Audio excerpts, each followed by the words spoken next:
We're short shelf life, cold chain, literally the hardest thing to do. So how long's the shelf life? It's 28 days. Oh my god. Yeah. I think that the key to quick decision making is... There is a huge hole in the market of actually good options and healthy food that is affordable for normal people. It's going to be much cheaper to look after yourself along the way than to have to pay at the hospital later. Starting off, there's two things. There's leveraging your friends and network, and also today we sat down with Christiana Zhu, founder and CEO of Marvelous Foods. Christiana is a superfoods creator, mission-driven brand builder, and community cultivator. Today we dig into failing fast, but how? How to mold a really successful team, and how to grow quickly online and offline. She's been able to create an incredible value chain. She's been able to launch frozen food with a 28-day shelf life. Here's our chat with Christiana. Good, we're live. Welcome to the podcast, the Panda Profits Podcast. So we have a really special guest today. A good friend of mine, Miss Christiana Zhu, is a Chinese-Kiwi entrepreneur based in Shanghai and the founder, CEO of plant-based alternative food company Marvelous Foods, makers of China's first dairy-free coconut yogurt brand, Yeyo. That's right. Trained in PR and communication, she spent 8 years as a specialist in China, consumer marketing and business development before beginning her startup journey. Christiana is on a mission to create products and brands that support healthy and sustainable lifestyles, which are better for the mind, body and planet. Welcome to the podcast. Thank you, Daniel. It's a great pleasure to be here. I just have a first question off because we, from the Nordic countries are not so familiar. What's a kiwi and why is a kiwi? What's a kiwi and why is a kiwi? Yeah. Okay, well, a kiwi, it's many things. Some people know it as a fluffy flightless bird, which is the icon of New Zealand. Yeah. And it's also a kiwi fruit, right? Because actually it looks like the flightless bird, fluffy and brown. And then Kiwis also call ourselves Kiwis because we come from the land that has that iconic flightless bird. So it's just another way of calling a New Zealander. All right, good. So then we figured that out. Good start. Yeah. And tell us where you grew up. So you grew up in New Zealand, but Yeah. whereabouts? Tell us a little bit about your childhood. So New Zealand is a really beautiful place, and like a lot of other people, you don't appreciate this until you grow up, go to other places, and then come back. But really, I grew up in Auckland, which back then in New Zealand we call the Big Smoke, but really we only have 1.5 million people. So in China, that's like less than, I guess, Jing'an district here. We are very coastal as a town. We have double coastline, so you're never more than 20 minutes away from the sea. So everybody's really in touch with nature. There's a lot of bushwalks and things like that. I mean, at school we get taught how to sail and how to stay safe in the water, right? Which back then I was thinking, with Chinese parents as well, like, why are we not learning more math and, more like hard sciences and things like that, thinking, that is having a grandmother who was an engineer as well, supplementing us with messaging around, you got to learn more serious things at school, and then, going surfing and stuff at school. Now, looking back at it, I think that's a fantastic childhood. I pressure free, don't have to worry about things like Gaokao and that sort of thing, and really could just choose whatever path you wanted come university time. I think growing up in that environment also helped me really appreciate nature. Not knowing this when I was growing up as well, but New Zealand has a very clean green image. 100% Pure is one of our big brands that started out of tourism actually, but also now is used in our export branding for our foods especially. And actually we truly care about those things. Even when we go fishing, we know from a young age, you don't catch fish that's under a certain size. If you do, you throw it back in the sea. It's not that's the law, but who's going to watch me sashimi and eat it on the boat, right? No, we actually do that, or you catch some crayfish with some roe and it's not delicious roe. It's no, you put it back into the ocean for future generations, for regeneration. Those things are actually true, and having experienced that from a young age and growing up, I think really helped me have a very I guess, close connection with nature and that sort of lens and respect. So I'm very, very grateful for that.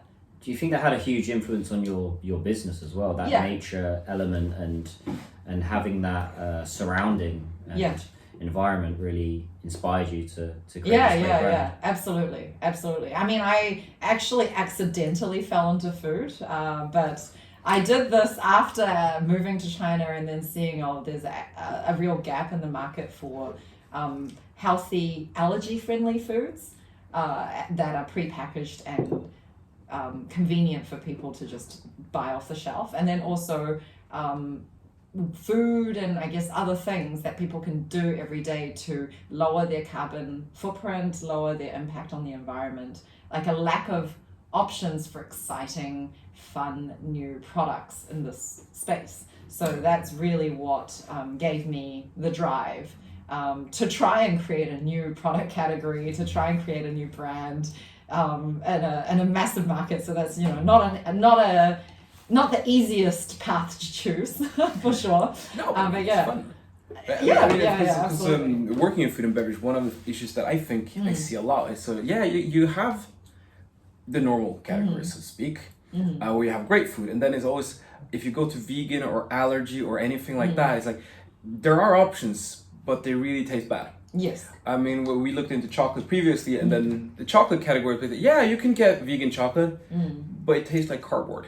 Right. So why would you eat vegan chocolate? Like it's better just skip it. Absolutely. Yeah, I mean, for me, I grew up eating a lot of dairy.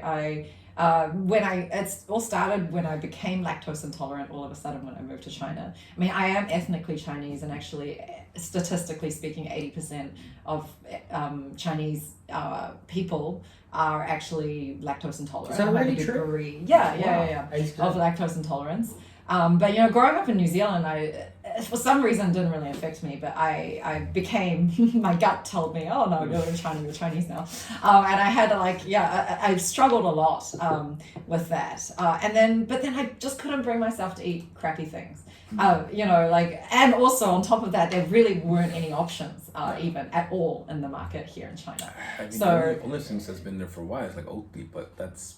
Yeah, but in China, Oatly didn't even enter until 2018, 2019. Yeah. So I'm talking about, I arrived in China in 2014. I started having health issues 2015, 2016. And then I thought, okay, well, a way to fix your health, the key foundation to everything is the gut, actually. Yeah, so, the way I needed to fix my health was to eat clean, stay away, for me particular, from dairy or inflammatory foods, stay away from sugar. A lot of processed food has sugar in it, and that's a big thing that will make your immune system flare up and your gut flare up. And then I just couldn't find that. So, I thought, okay, well, I want to create something that can help others in this market solve the problems that I have, and I knew a few people around me as well that had those issues, and then I want to do it in a way that's exciting and delicious, and that doesn't make me feel like I'm sick. I remember at home in New Zealand, actually, plant-based is pretty popular now, and even back then there were about 4 different brands of coconut yogurt, in 2016, but then one of the vegan yogurts I saw had a brand called Doctor's Choice. That is horrible. You don't want to, you wouldn't want to choose something like that, right? Oh, sorry, Doctor's Choice. I'm sure you're great. It's just that I thought, if you're trying to introduce a new category into a market, it needs to be something that's going to be exciting, that they're choosing, because they, you want to bring them to a party rather than saying, something else. It has to. I think in food in general, sure, you have that category of this is for certain medical reasons or religious reasons you have to step back and eat. In my opinion, when we were looking at chocolate, this is a worse version of what you could have gotten. But then when you're able to make a really good product, then no, you're not stepping down or going back from an experience and getting a worse experience. No, this is a different something that might even be better. Yes, and absolutely. That's where you need to be. Absolutely. Then people want it. Yeah, absolutely. And then this way you can actually have a broader addressable market. Yeah. Not just those guys, but actually you can actually expand it beyond and they can share it with their friends. Because one of my pain points was I'd go to a dinner party, people knew that I wasn't eating any dairy, and then they're like, oh no, you know, like what do we cook for Chris, right? And so actually I started, that's when I had my vegan yogurts, desserts, and that sort of thing that I would make and bring and share, all coconut based, and people get excited about it. And I created this concept of yayo so that it could be fun. It's something where that's like, oh yeah, okay, Chris is gonna bring some yayo over, and then, you know, we'll all, we can all eat it, and it's good. We can share it. So if you walk us through them then a little bit, like how's the story up until you actually got to the point of starting it? Yeah. So you were based in New Zealand, and when did you decide to move over here, China. or what happened? Yeah. So I grew up in New Zealand. I studied communications and PR and journalism, and I thought, okay, I was really interested in really serious topics like crisis communication, that sort of thing. But in my last year at uni, I got an internship at Tourism New Zealand, which is New Zealand's tourism board. I thought, I always loved traveling. I had done an exchange in the UK during my university times and traveled all around Europe, that sort of thing. So I thought, okay, well, tourism seems like a fun industry. I'm going to go on and learn. And then I kind of fell down the rabbit hole. And also the reason why they picked me was actually because I spoke Chinese, right? So it was at a time where this is 2009, so I'm showing my age, but where the you Chinese. don't look it, by the way. Thank you. So it's because I like to eat. You know, I eat healthy and I look after myself. It's very cheap. That's a good commercial for the product. So I was hired because of my Chinese background, which I, you know, at the time never kind of saw as like a huge card that I could play. And at that time, the Chinese market was really just starting to, you know, take off. Within the space of 3 years, China, as New Zealand's inbound tourism market, went from number 5 to number 2, just behind Australia, which is basically like a domestic, next door neighbor type of thing. Because of you, do you think? When I left, I did give them a graph, and I was like, when I left, you're welcome. It was like you could pitch that to any company. Like I moved the country up 3 places. Yeah, no, but in all seriousness, it's really because China was just growing massively. The economy was really growing fast, and consumers became more curious about trying new things. They wanted to improve their lives, and they wanted to be healthier or see new places. And so I got sucked into the China market with what I call the economic gravity of the world. China kind of opening up, me having the right skills to connect with the market. That's how it first began. So I was working in New Zealand, first in Auckland in the National Tourism Board, and then I fell in love with a little place called Queenstown, which, if people know New Zealand, if you think of Lord of the Rings, all the most beautiful scenes like Isengard and Lothlorien, that's all in Queenstown. Also, it's a ski resort, so I was like, oh yeah, that's fantastic. So I went and joined their tourism board and helped them write their first China strategy. And kind of slowly was building up my China expertise and talking to industry about China. But I got to a point where I thought, well, I'm only, I'm focusing in on China, but I'm only in China maybe 3-4 times a year, and I'm working with my colleagues in China to get all the intel. I got to get on the ground. Like, it got to the point where I was like, oh, okay, there's only so much, in front of the curtain. I got to get behind the curtain, and I got to really get in on it. So in 2014, I found an opportunity to do a consulting gig with a luxury sustainable travel company in Beijing, and that's how I came to China then. Luxury sustainable travel. I know. Yeah. What's luxury sustainable travel? It sounds funny, right? Yeah. So the thing is, in travel, when we talk about sustainability, there's of course the carbon side, but there's also the cultural side. So it is about kind of how to, when you're traveling, have a lower impact on authenticity and kind of changes to local cultures, and then how you can also give back to the local cultures and the money that you spend. And quite often that requires you going a little bit off the beaten track, not staying in all-inclusive hotels and that sort of thing. And then I guess that requires more service work. And so quite often it comes with a higher price tag. So there is one end of sustainable travel, I think that's, backpacking and that sort of thing. But the specific niche that we were in were people going trekking and having a customized experience to go in. And also like going into nature reserves. We also serviced academics and then and politicians as well, including like when the Obamas visited and that sort of thing. So it was a really interesting organization to work in at the time. They had built their reputation. The company is called Wild China. I know those guys. Yeah, you know Wild China. I do know Wild okay, China. Great. Yeah, I know those guys. Okay, great. Yeah. So founders, incredible woman called Zhang Mei, one of the first Chinese women to get an MBA at Harvard, I believe. So they had already had a really good reputation for inbound travel to China, but they were also wanting to grow their outbound travel business. So I was, when I was working there, during the time I was working there, I got the opportunity to lead a bilingual, like inbound and outbound kind of marketing team. We had leisure business, we had corporate business, we had events, lots of things going on. Education, of course, as well, a lot of the international schools, trips. But it got really, tough and busy for me, and I had a lot of strain on my body. And that was also the time where I discovered I had these allergies, and I had skin issues, and I was just not in a good way.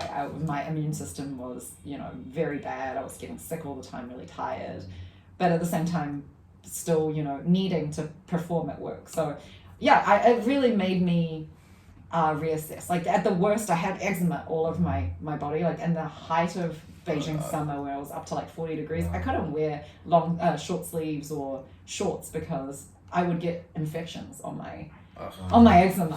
Sorry. I even got eczema on my face at one point, just before a big conference too, where there were going to be cameras on my face. It was just like, it adds to the stress. And you're like, come to China. Adds to the stress. Absolutely. Yeah. So, so that was, I guess, my turning point in my story of like why I pivoted into food, because I, had my own personal experience of how important it is to eat right, to have clean, food that works for your body. And then I wanted to do it, I wanted to heal myself in an exciting way. So that's why, when I found something that worked for me, I wanted to share it with others. So really it started organically. I had a friend who had a restaurant with a spare kitchen capacity who said, hey, do you want to incubate this here? And I had my SOPs and I had my recipe of my yogurt, actually Yeyo, the original. This is how it all started. And I had their staff make it, and then also had I found some of the cool kind of part-time staff we're selling at farmers markets and that sort of thing, and kind of snowballed a little bit from there. So you started really organic. You just basically, with your own recipe, starting out slowly. Yeah, absolutely. How about now? Because now you're grown. How many people are working with you? We have, we're still a pretty lean team. We have about 5 people. Yeah, but we're across Beijing and Shanghai. They're our 2 main markets. Yeah, but it's still very impressive to be able to build a food brand, because it's not that easy to do. and actually today we went to the founders breakfast. And sorry. No problem. And the speaker today, who's a future guest, said that for a lean team, you can only manage about 5 people anyway. So that seems like quite a nice step. And actually, I'll pick up on that point with companies doing business here in China. Is you really need to leverage your friends and network. I think that's a really great way that you've grown the company. And really relying on trusted partners. So I'm doing the podcast here with Simon. You're a good friend of mine, so I brought you in. So I think it's a really important thing to, starting off, there's 2 things. There's leveraging your friends and network, and also finding a pain point that is relevant to you. So clearly there was some health issues, which sorry to hear you had those, but you've created a business out of it at the same time. And then you're a lot more invested both time, energy, and your health. Yeah. And so many people have the same issues that you've had. I've had all those issues that you pretty much have with being in China, probably apart from the eczema, but we've all had like health issues here in China. And I think it's really, really important for brands who are in China to really leverage trusted partners and the network and friends here. And you said about the kitchen, I think that's a great example.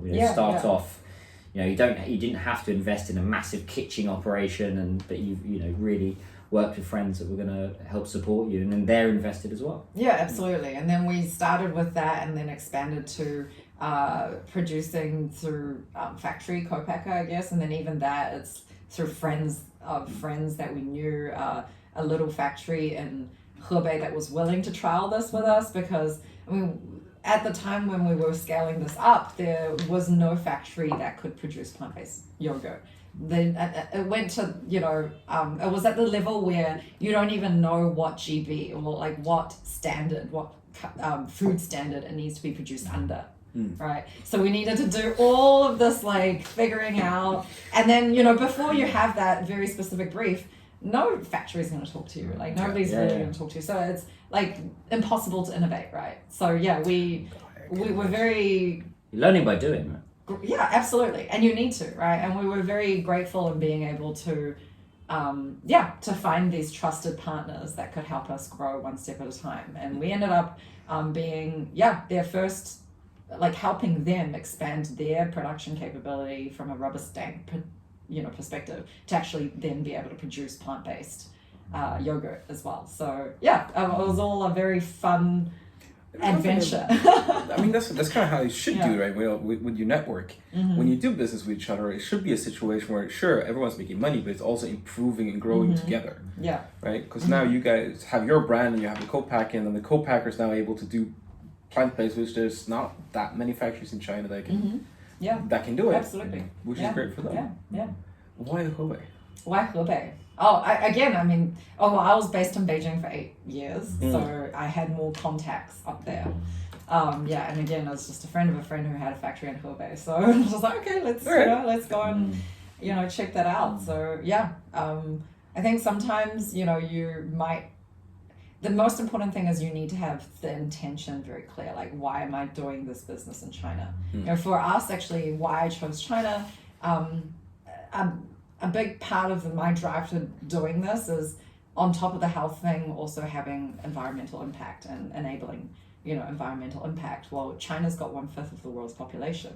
Whatever we can do with with the kind of consumption trends here, it's going to have a huge impact on, the global environment, right? And then on top of that, the market opportunity, China's growth, I guess the stage of the consumers, it's still in developing stage, so it's kind of like your teenagers. Like marketers want to focus on the next generation, right? Your Gen, I'm Gen Y. I still remember the day when they were talking about, the millennials are the most exciting things, and then now everyone's talking about Gen Z. Well, we feel like we've kind of been forgotten, and now everyone's moving on. China's kind of like that, So it's just like, okay, cool. Like, what can we do with Gen Z to make the spending, or like make the consumption healthier? And for me, it's from an environmental perspective and also from a health perspective. We've seen how processed foods has caused so many health problems in other markets. Like, how can we have that not happen here? I mean, in China, you see on the health trends as well. Like, just generally, for example, like lactose intolerance is a big issue. And now when there are more and more dairy products are being introduced to the market and people are drinking more, you see the health issues actually starting to come forward. Yeah. And the same, like diabetes is a huge problem now. Yeah. So there are all these things that sort of, I mean, I guess you could say they've been imported or it's because the economy's been growing. But regardless of the reason, it has to be dealt with. And there is a huge hole in the market of actually good options and generally on healthy food that is affordable for normal people. Yeah, absolutely. Yeah. And it's going to be much cheaper to look after yourself along the way, even if you're eating your more premium products, than to have to pay at the hospital later, right? It's always going to be better for everyone, like individuals, governments, everything. It's in everyone's best interest to just do it right from the beginning, right? And another issue is gut health, around like kind of, colon cancer and that sort of thing, due to the lack of fiber being consumed, right? Like dietary fiber. And our yogurt is actually very high in fiber. We've made a product that's actually 0 carbs and high fiber plus high probiotics, so that it really helps speed up that gut and immunity fortification. Yeah. So yeah. The fiber point is so important. Protein is pushed as the big. A lot of companies are pushing protein as you need more protein. You need more protein. Actually, it's fiber that is missing in everybody's diet. I think that's a really good selling point. Protein is the marketing right now. Everybody seems to be doing that, but fiber is the one that's going to actually lower your blood pressure and all these kind of things, which I think is going to be a big issue in the future with stress and the whole protein program. Because everyone's like, oh, I want to come out, I want to get muscle, I want to, and then it's like, protein is the easiest sort of thing to see connections with. Yeah. So it's very easy to market it. But most of it's been actually converted to fat. So lots of people are taking loads of protein, they're not trained properly, and then it's just being converted to fat, and then they're not. But fiber is the big one. Yeah. If you look, if we're going in that path a little bit, if you look at the trends in the market, right? For example, anything that has protein in it will sell. Yeah. Not everything, but kind of. So protein powder, protein bars, everything is super hot. And it's selling really, really well. But now we are seeing more people coming in and realizing, no, it's not good. Like if you're eating 2-3 power bars a day, but you're not going to the gym, that's basically the calorie, it's basically the calorie thing is actually what you're taking in, right? I mean, but like to Daniel's point, it's easy to market protein, right? And you said that as well. Yes. Right? If you write protein on it, it sells, right? And so there is a bit of that, and I think I don't think that it's a bad thing for marketers to be clever about what they need to put to the front. Like our product, for example, as well, like there are many different selling points, and we've chosen, for example, not to elevate the plant-based message, because in China, plant-based is not a selling point. However, coconut is. And that's also why we've chosen coconut to begin with our brand, because actually like our overall view is to help accelerate the adoption of new proteins through like exciting brands and formats that consumers will be able to accept. At the moment in China, we really see that coconut as like a huge opportunity, right? So then the next step can be like when fiber comes, right? But I think from a product design perspective, I personally think, maybe I'm being like too idealistic here, but we have a responsibility to design products that are just overall good for the consumer. So, like build in that fiber, build in that other stuff. Yeah, of course, within the reasonable realms of your cogs, right? Of your trim bin, And then you can bring it out later. Same with the sustainability messaging, right? Like a lot of businesses are moving in that direction already, and that's great. But we don't need to be too, impatient with when that result can yield, right?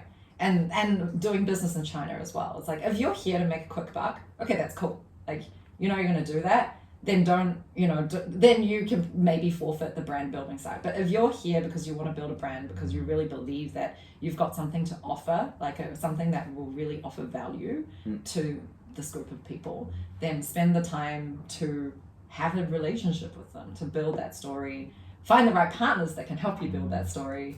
And so it sounds like you made decisions very quickly as well. This is a real pain point with our companies that we manage here, is quick decisions. You've got to take some risks, right? And you clearly had some risks here and there and just went for it. You had a nice team there, and it'd be interesting to hear a little bit more your thoughts on companies coming into China that are in that space that are, maybe have some hesitation, because I'm sure you had some, shall I go for that, shall I not?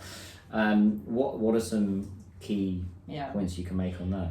I think that the key to quick decision making is knowing what it is you want to achieve. When you don't know what you want to achieve, it's going to be like impossible to weigh up your pros and cons, right? Which pros and cons are more important? And if you have, the simpler your decision or your direction is, the easier it will be to make that decision. And then also, you can break up your direction stages, right? You can say like, at this stage, I'm just wanting to test what channel is going to be more receptive to my brand messaging, or what angle of my brand messaging is going to be more salient with that audience. Then, you can say, okay, I'll spend this much and that's it. Like, just like in the spirit of an entrepreneur, like just go for it. Don't like kind of stop halfway through, right? You're gonna do a backflip. If you stop halfway through, you're gonna break your neck. So like either do it or don't.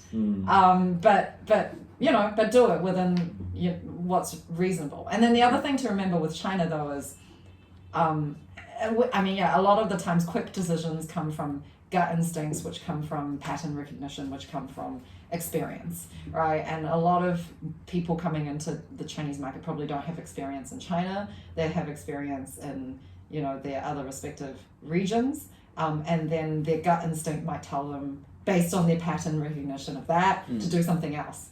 Well, you need to like shut down your gut instinct or your reptile brain at that point and trust your partners that they are the ones who have that response, like that experience, right? Because China changes really, really fast. And that's why you can't do, sometimes of course it all looks nice and pretty for internal comms to have like a full year social content calendar, for example, right? But then there could be some really like new trend that just comes up, like multi coffee, right? And that's happening like right now. So maybe you need to change some things, but if you have your overall structure, like, okay, in this season, I want to promote this product. Like, for example, now it's the change of season from summer to autumn and winter. We need to promote our yogurt instead of our gelato. We need to talk about immunity boosting and probably fiber. So like we can twist our messaging to fit that as the final goal with whatever other things that are coming, right? But it might not be what was decided 3 months ago when we had put this post, like kind of pegged it on the wall, that we're going to do a post about smoothies. Like maybe we're going to talk about smoothies with, I don't know, whatever else that's hot at that moment, right? So I think that's a very important point, because a lot of the sort of the companies that we see, they want to have, okay, this is how we've done it in other markets. We just want to repeat it in China, and that generally don't work unless you have some magical formula. And then they try to implement that by having sort of the decision being made in Europe or US or wherever they're based, and then have a team to implement it here. And then, in my opinion, there's one of two things that usually happens. One is that the team here becomes so crippled they can't get anything done. And then they just sit and wait, and then nothing happens. And the other part, which is also just very time consuming, is the team here or the person who's leading here realize, I need to satisfy whatever they want in the head office. So I'll just make up a plan, but I have no actual intention of actually doing this plan. It's just a facade to get you off my back so I can do my work. So regardless of, I think you're spot on. You have to sort of trust your team and let them do it because they know it best. And then be there, support them and give them like large direction. I know it's like scary when you don't know a place and you want to like hold on to control. Quite often it's the opposite that you need to do. And then also know that especially the reason why you don't have pattern recognition is because you're new to this market, and anything new is just inherently risky. So if you are doing something that you can't afford to, just accept the risk on, then you might want to rethink if you want to do it. No, because otherwise it becomes a little bit like, okay, I've never flown a helicopter before. I'm not going to sit in the driver's seat just because I don't know what I'm doing. It's going to be a disaster. I have a pilot. I need to trust them to know. Well, you've never set up a podcast before, and then you just set it up and do it in a week. That's the other one. The risk is a lot lower than flying a helicopter, that's for sure. I'm risking my time a little bit, but this has been fantastic to hear your insights, and I'm really interested in the name. And how that came about and how you brand it, because we had the same thing with the podcast. We were like going back and forth on the name, and then in the end how we decided the name was, that's it. It sounded it had a ring to it, and we both had consensus. So how do you come up with the name and the brand? Well, first of all, alliteration helps, right? Panda Profits. The Panda Profits podcast. There you go. Triple P. Wonderful. Not PP. We've had PP, haven't we? We've had all sorts of... We're PPP. PPP. And mine's Yeyo, I really wanted something that was easily understood. First of all, what was in it, which is coconut. Everything is around the coconut. Right, and then also something that is has a sense of place, right? So the Ye in Yeyo stands for Yezo, which is coconut in Chinese, right? And Yo is yogurt, so it's a bit of a fusion sort of thing. So it's really talking about how it's that next gen, coconut nutrition. Everything we create is not just a coconut flavored thing. We elevate nutritional elements of the coconut. So our newest product here is based off of coconut water, and we really highlight the electrolyte element of coconut water. It's naturally very high in electrolytes. Each little sachet that we have is equivalent to basically like half a coconut worth of coconut water electrolytes, and that's already 400 micrograms, which is more than your Pocari Sweat or your Gatorade. And it's not mixed salts, it's just naturally from the coconut. Is it better than Prime? I think. I don't like to talk about competitors in absolute. But I think it's a good point. Is what is your USP? What would you say your USP is? Not comparing to other brands, but if you were to stand alone and say, look, this is what we are good at. Look, I think it's really important in brand building to understand why you exist and what that is. And so for us, Yeyo as a brand is all about the nutritional elevation or nutritional elements of coconut as a superfood, and coconut in innovative ways to get really people to think about the plant, like the health benefits or that they might not know that come from plants, to make plant kind of based nutrition sexy. So a lot of like this product, for example, our yogurt, it's China's first probiotic sugar-free coconut yogurt. And with our gelato as well, it's low allergy, it's low calorie, and we're targeting the same kind of target market who care about healthy, active lifestyles and kind of trendy foods. No, it's great. Because one thing that I just really realized here, I mean, you guys are building this for China, so it's not really that relevant for you, but especially for imported brands, one of the huge issues that we see is the packaging. Not that the packaging is bad, it's just it's not fit for China. So this is perfectly size-wise, so easy to use, because a lot of the brands that are coming in, they're like, okay, we have huge packaging because that's how people eat it in Europe.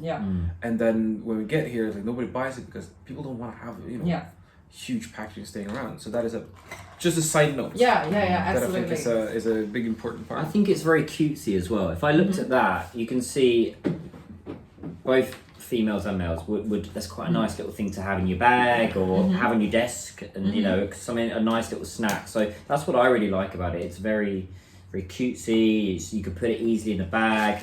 It's obviously got all the nutritional value as well, and the colours are really, I can see how it's almost like the word is funky. It's funky, it's cool, it's chic, and I can see young professionals. Shanghai, you're working hard, you want a quick buzz, or you're a fitness person. I really like it. Thank you. I mean, from a sales point of view, like this goes back to you because you work more with live streamers. It feels like you have enough sort of quick topics to touch on that you would understand in the sales message, and you also have something that looks nice and is small enough so you could sell it quickly. Like you don't have to like buy a huge pack of something, so it's a low entry point to get someone to try it. You have a good clear sales message that's very easy for salespeople to just at least like understand the basics and then say it again, and then it's a nice packaging, which is nice to look at.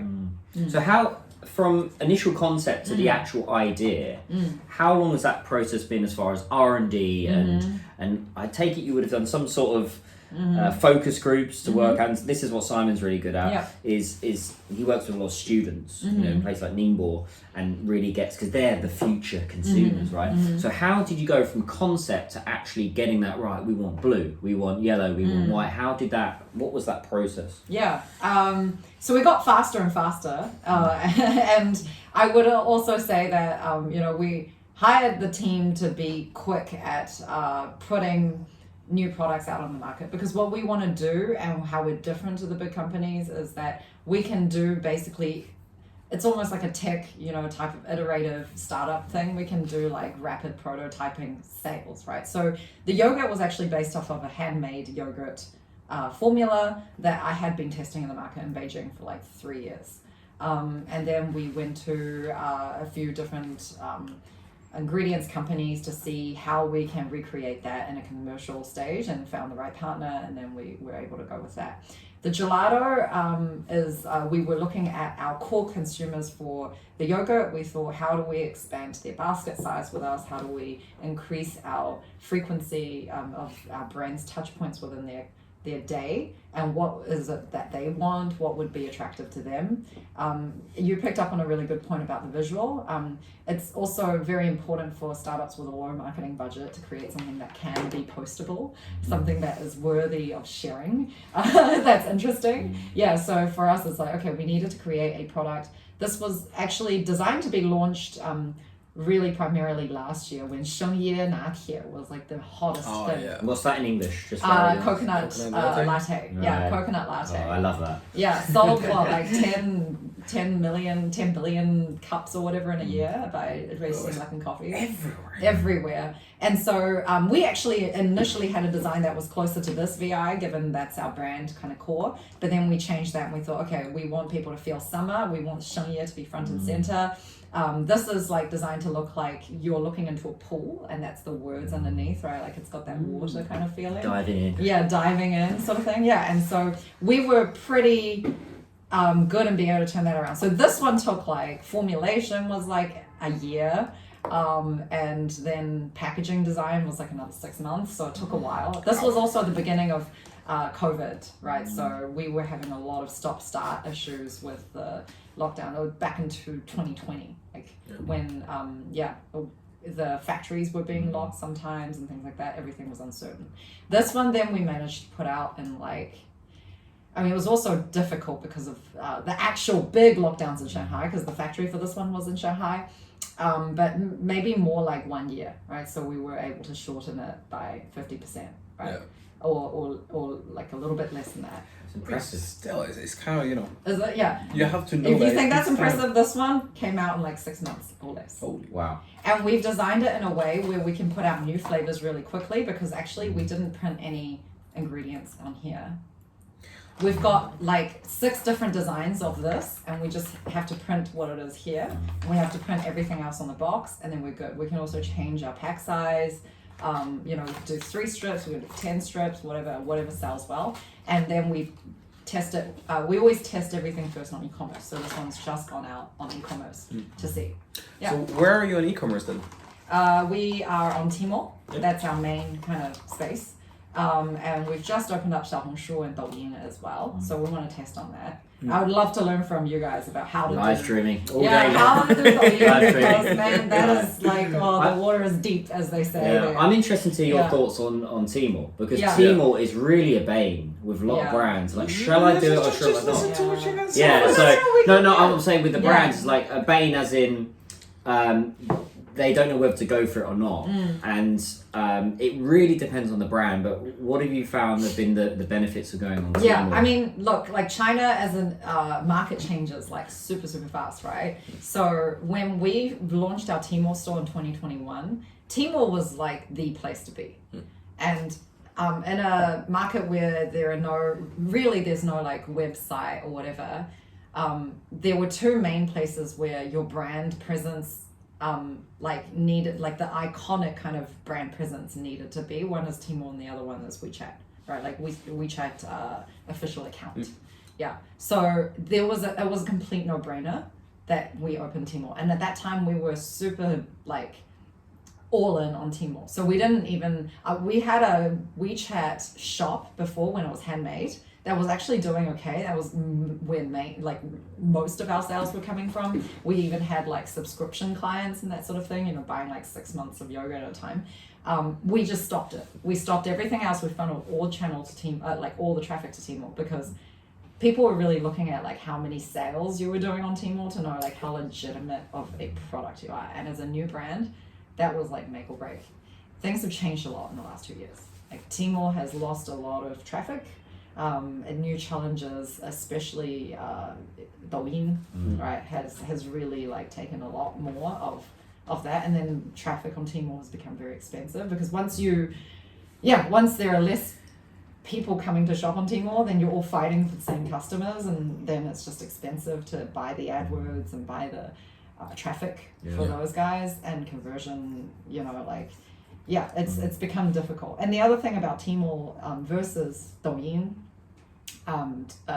is I feel like you can't educate as much about your product in a more salient, you know, quick but also deep way. The Tmall kind of way of playing is more above the line advertising sort of thing, and Douyin can be more like PR, more I guess more personal and it's more KOL based. But it's also like I guess authentic sometimes. It seems to be more in a way. We're also, you know, really looking at how you shift with the times, right? And I'm hearing also from a bunch of friends in the TP space as well that it's just going with the times and changing as they come. But you do need to go, okay, well, what I want to achieve in China is, you know, have a certain amount of brand presence or have a certain amount of sales. Therefore, don't worry too much about exactly which channels you need to go in. Just worry about, you know, how much you're willing to spend on that trial, and then trusting your partners to let it land, right? If you're not already here. No, exactly. I mean, but from my view, like where I've seen Tmall been moving lately, it's been sort of, okay, it was the one place to be that you have to be on Tmall. Like if you're not on Tmall, you're basically not in China. Yeah, right. Right? And then now it's going more and more, and it's kind of like it's a convenience store online. Okay. Sure, a lot of people are buying there, but it's very difficult to get a first purchase or someone who doesn't know your brand or don't have any interaction with your brand to buy there. It's more like, oh, I'm looking for your product. I will look on Tmall, but if I don't know your product, I'm not gonna find it. That's really interesting. Yeah, I am actually, now that you say this, it is connecting with some experiences I'm having. You know, about that as well, because we also do a lot of offline activations and brand partnerships with. Because we're working in the fitness space, so like big brands like Nike, we're about to do something with Super Monkey, and Victoria's Secret. And then like the big question is then how do you convert these guys, right? Like initially it was like no brainer, give them a Tmall voucher, you know, get them to go on. But what we found is like people go into Tmall and then they get distracted by all these other things, right? Like how do you hold on to their attention, right? So there are going to be other ways that you need to employ to get the first purchase, and then the repeat purchase will be what Tmall is. Less than that. No, that's very similar to what we saw. Like now we're launching some new brands. We're okay, and a lot of them come in like, oh yeah, well we looked at we think Tmall and JD, but in my opinion, unless you have a certain base of customers that already know about you, that are going to be looking for you, don't spend your money there. Because I mean, Tmall and JD, they're both great platforms, but it's only gonna be that kind of customer that, okay, I'm looking for Yeyo, then I'll go to Tmall, I'll find it there and I'll buy it there. But then it's very difficult if you compare it to, for example, Douyin or Xiaohongshu, to find a new customer. With Xiaohongshu, you can make posts, you can interact, you can do a lot of entertainment stuff. Oh, this is fun to do, and there's activities, and people interact and they try it. Yeah, I think like if you want fast consumer feedback in the market, it's perhaps even better to do it in like, you know, what we call or like private sales. Private groups, WeChat groups. Yeah, WeChat groups and that sort of thing, right? But yeah, in a way, I feel like Douyin is more tapping into a Siyu idea, right? Like they're more intimate, they're little pods, and you get this fast kind of, you know, trial and feedback loop sort of thing. And then once, you've found exactly who that target market is and you've got enough of a base, as you say, then Tmall is somewhere you still have to be. If you want to say like I am a brand that is for sure here, and you know, but there's also other ways to be on Tmall. For example, there are shops that sell aggregate brands, right? They specialize.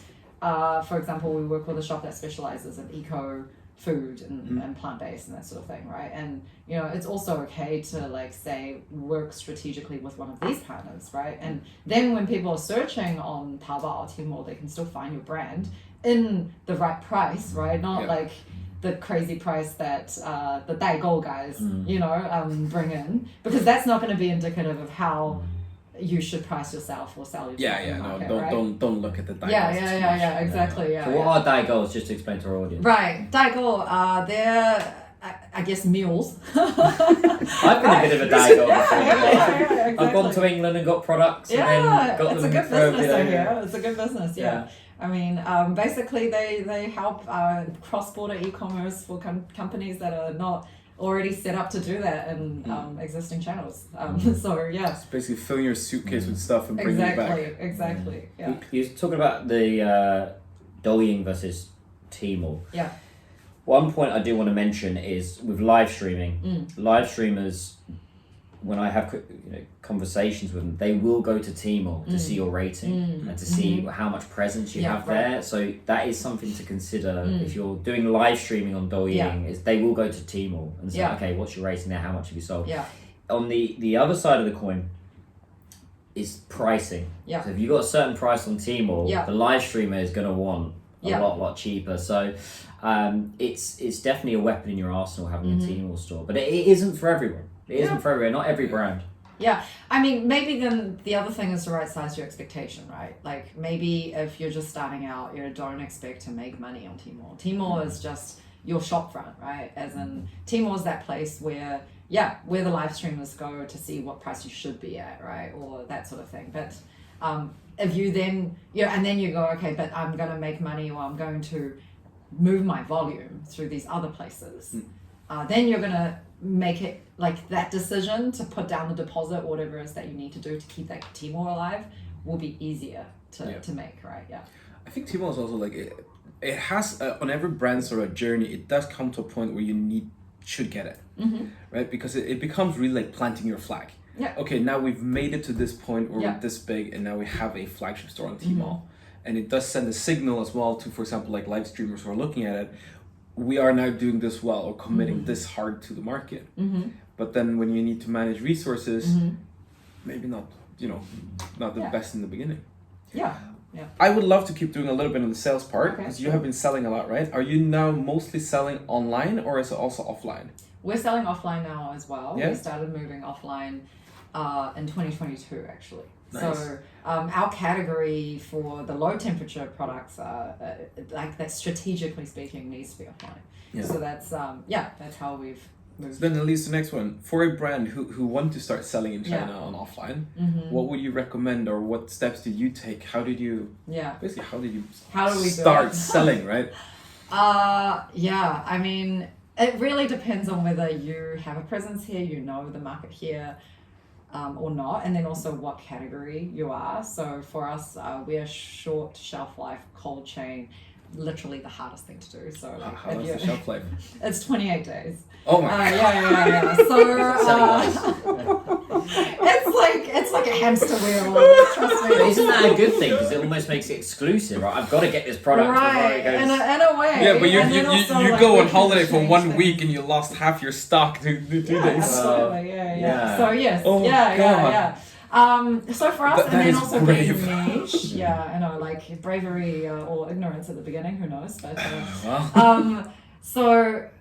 And as a niche brand as well, it's really important for us to know who our end customer is and then find our way to service them, because not all the end customers are able to be serviced through direct sales. Like maybe they have too many points of delivery, maybe they have like certain temperature to be delivered. We can't, hire a cold chain truck for every 1 box of yogurt, for example. Then you need to work with a distributor along the way. The other way to do it is if you don't know who your end customer is that you need to be selling here, find the right distributor that specializes in your category or your size of business or whatever, and then work with them to sell in, because it helps the distributors as well when they have multiple brands that are similar to bring in front of a buyer. And then obviously for you, you don't have to, as we say in Chinese, 海底捞针, like look for a needle in the ocean.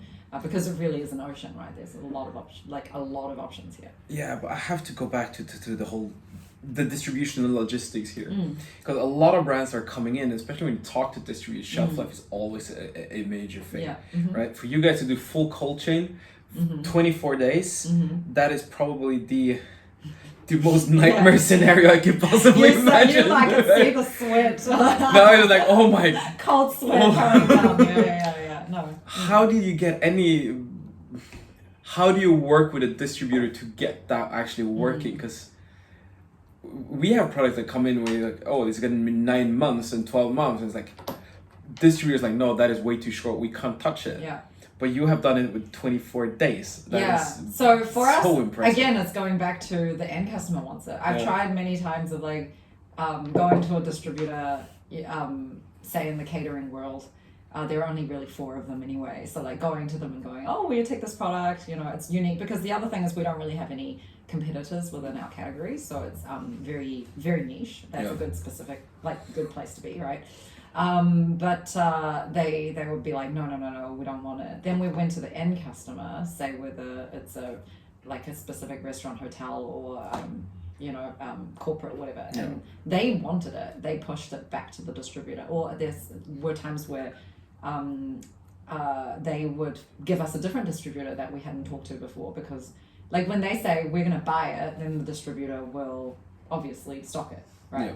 Yeah. But if you want the distributor to do that work for you, and like literally true story, we were talking to a distributor, friend of a friend, who initially was like, super interested because its niche is different, add something else to the portfolio. And they were talking to a big retailer for us. It seemed promising, but there were a few things we were trying to figure out. And then we felt like momentum was slowing down, and all of a sudden they said, we've just signed Coca-Cola, so, sorry, we don't have time for you. So at the end of the day, it's just like, well, yeah, sure, you're going to move volume with Coca-Cola, you're going to make money. That's the business of distribution, right? Yeah. But if you can go, if you go to the end customers come to the distributor, you don't just have on your hands, the draw card of you can make money with my product, but you're going to get brownie points, right? This is relationship social credit for you. That's one way, right, that you can do it. But I mean, not gonna lie, it's really tiring. Costs a lot of energy and creative thinking and networking. So you're basically trying to sort of go we push from the end customer and get them to push up the flow. Yeah. But then how would you say on the pricing then? Because it's always an issue with if you put because even if the distributor want to make money, and if you have sold it to the end consumer for a lower price than the distributor can do, how do you put the pricing then? Yeah, you don't sell to the end consumer, end kind of customer. Yeah, you're still selling to the distributor, so you still need to work that margin in with your negotiations. Okay, so you sell it, so they want to buy it, you get them to push, and then you buy. They won't be like. They'll be like, I want to sell it at this price at the end. You guys figure out what it's going to look like in your chain, right? And this is where, for example, if you have a Tmall price, or especially if you have like a flagship offline customer, then you can say, hey, look, these guys are selling at this price. This is like for example, for us, City Super sells it at a price, of course, higher than usual supermarkets. It's like 15, per pack. But whatever, like you have something that's already there, like a biaogan, a reference point.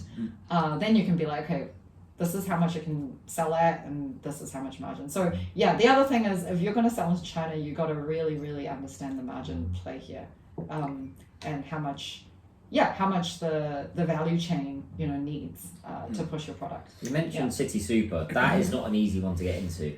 So how did that happen? Can you share that story? Customer. End customer. And it took a long time. Right, I was going to say, that's the big one that a lot of F&B brands want to get into. Yeah.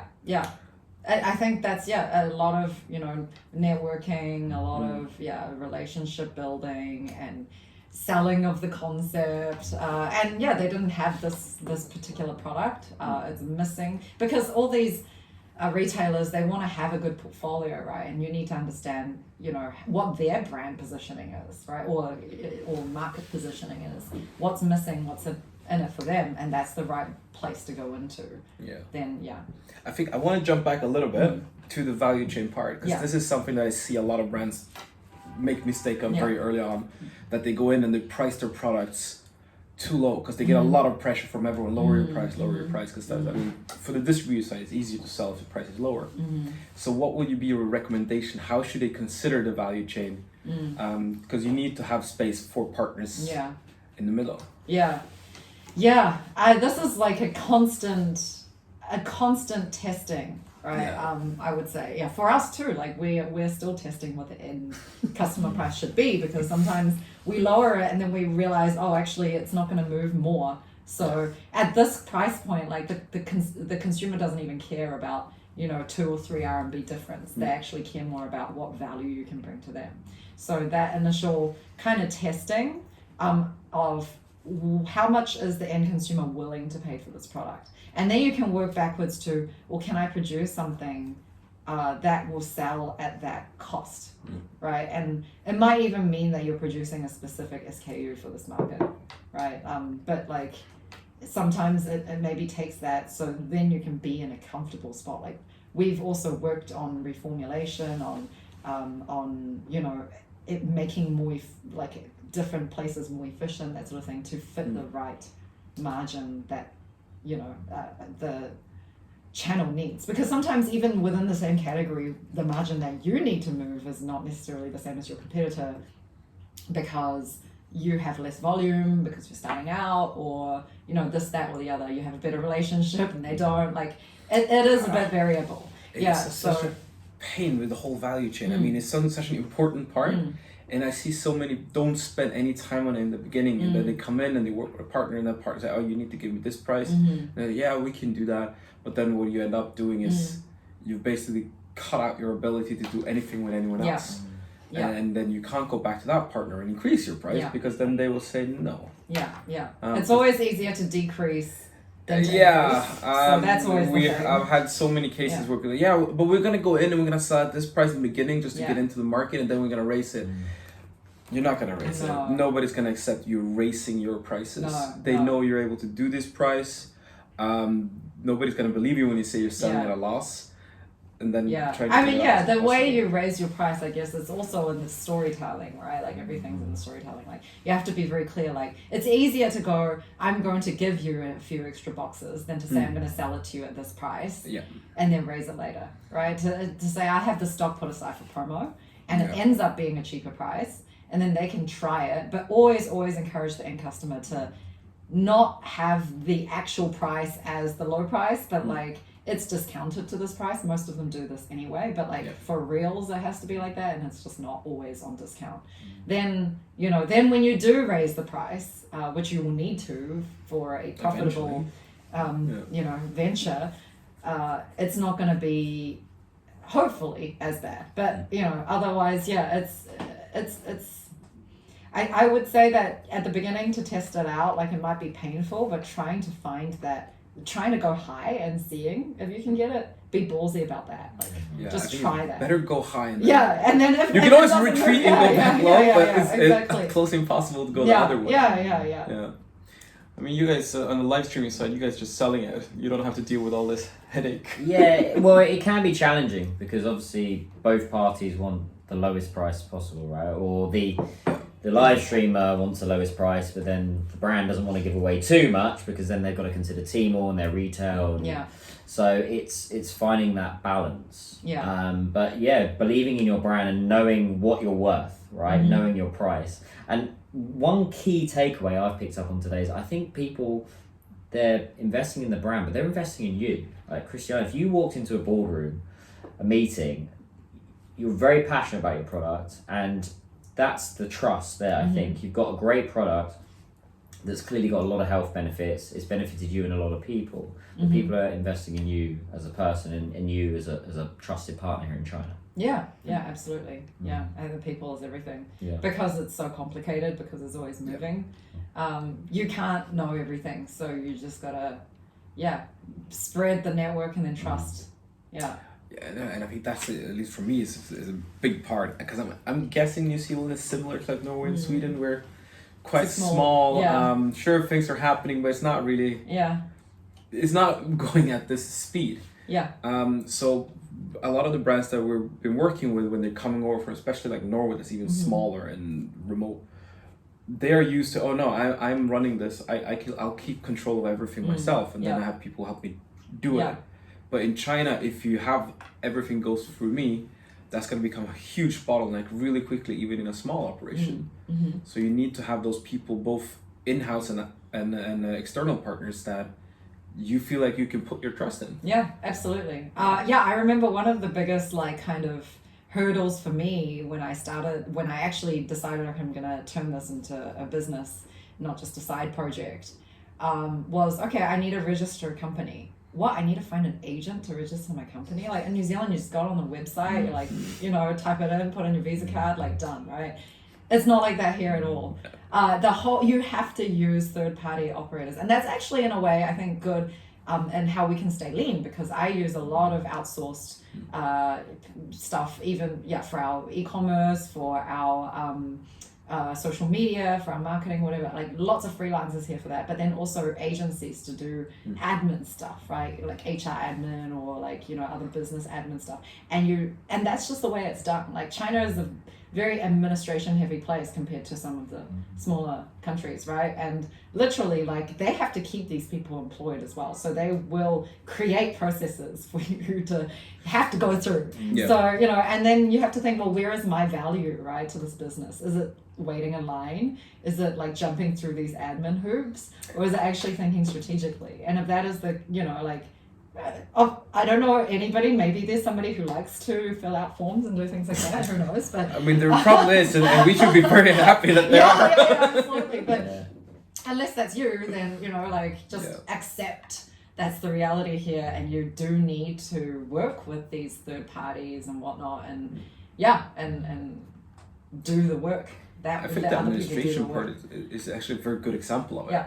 Because I mean, I've gone through setting up a few companies here, and it's always, you think it's gonna be easy. Oh, I'm just gonna go down there and do this form and that. Yeah. It takes so much time, and it's just a lot of paperwork.